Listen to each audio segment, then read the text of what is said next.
So today we're going to do workbook lesson number 9. And the lesson today is called I See Nothing as It Is Now. So again, I see nothing as it is now. So what is now is maybe the best question to start with. So the course will talk about it as though now is eternal and unmovable, and there's no time really to it. The best time to get into a now moment is in the holy instant, and we just talked about meditation and about how that kind of takes you back to your natural state where you have no needs. There's zero needs in meditation because you're just really acknowledging the truth that this is all sort of an illusion and that you are still in that perfect state that we talked about at the very beginning, which is this undifferentiated, all-encompassing oneness. And not necessarily that it's completely undifferentiated within it. And there's still 3 sort of bodies in it now, and it can be 2. But for now, just try to think of it as that. So even if we look at our image that we have on the top here, these moments aren't really happening as it is now. I mean, people talk about sort of the concept of we never really are in the moment because we're always intellectualizing the moment, which always puts us a split moment behind whatever's actually happening. And that's true. But I think what they're referring to more in this is the mind's overlays of meaning. And what we were trying to get rid of for the first few days there in this understanding that we have all this preconception in our mind that's kind of stuck there.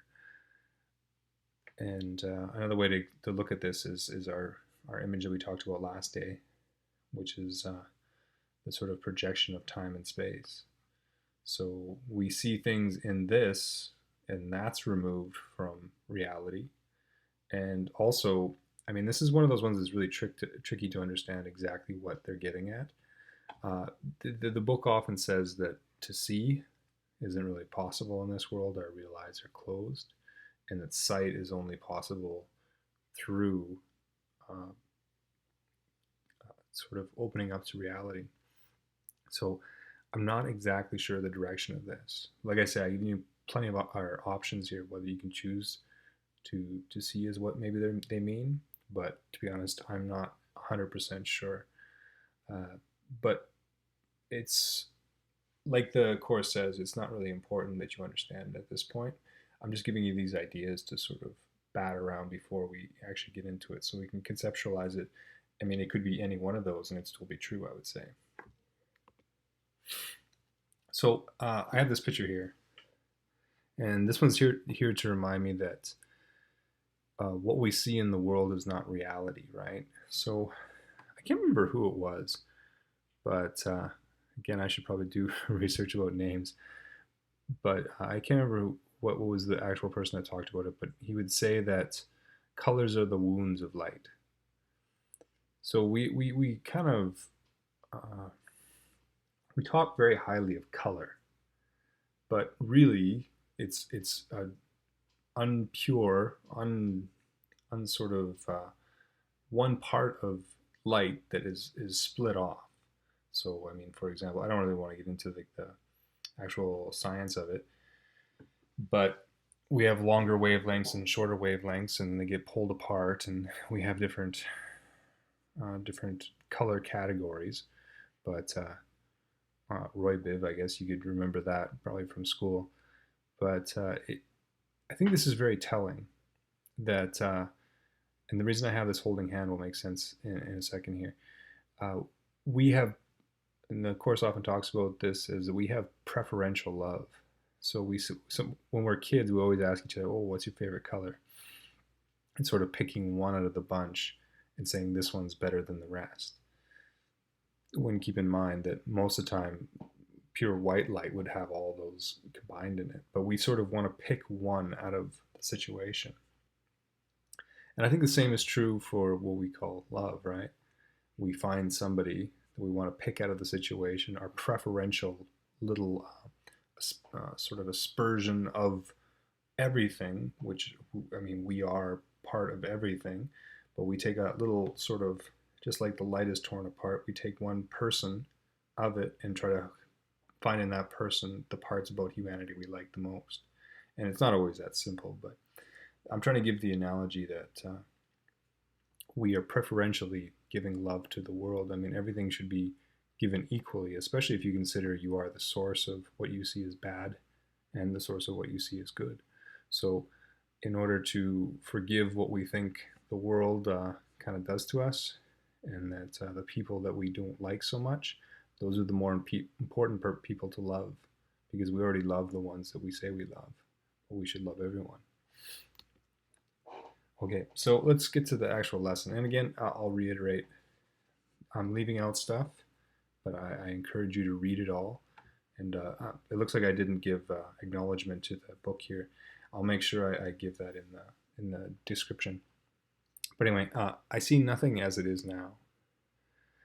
So let that idea kind of settle. These exercises are concerned with practice, not with understanding. So what we were talking about before, this idea can be quite disturbing and may meet with active resistance in any number of forms. Yet that does not preclude applying it, no more than it is required for these or any other exercise. Each small step will clear a little way little of the darkness away, and understand that we will finally come to lighten every corner of the mind that has been cleared of the debris that darkens it.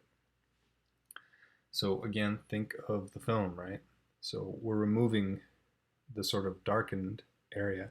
So I talked about light being split into colors and us preferentially taking of those colors. I mean, darkness is just completely not even opaque. It's complete, or well, I guess you could say it's opaque, but it's not really what I think of when I think of opaque. But you can't see through it at all, and you're just completely closing the light off in that spot. So if it's darkness, that's even worse than a color, which is just a splitting off of what the light is.